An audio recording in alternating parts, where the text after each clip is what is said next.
Danijel Danijel দানিয়েলকে স্বপ্নের ভাববাদী বলা হয়, কারণ ঈশ্বর তার কাছে গুপ্ত বিষয়গুলি প্রকাশ করেছিলেন। তিনি সুদূর ভবিষ্যতের ভাবী ঘটনাগুলি অনুভব করেছিলেন।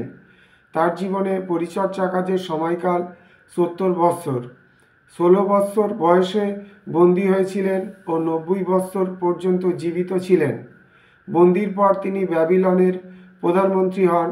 তিনি সর্বদাই সদাপ্রভুর বিশ্বস্ত দাস ছিলেন, এটাই তার বড় পরিচয়। দানিয়েল পুস্তকের কাঠামো। দানিয়েলের ব্যক্তিগত জীবন। 1 অধ্যায় 1 থেকে 2 অধ্যায় 3 পদ। দানিয়েল সাধারণ মানুষ ও পরজাতীয়দের চিত্রে 2 অধ্যায় 4 থেকে 7 পদ এবং 7 অধ্যায় 28 পদ। দানিয়েলের দর্শনগুলি, জাতির ঐতিহাসিক ভাববাণী 8 থেকে 12 অধ্যায়।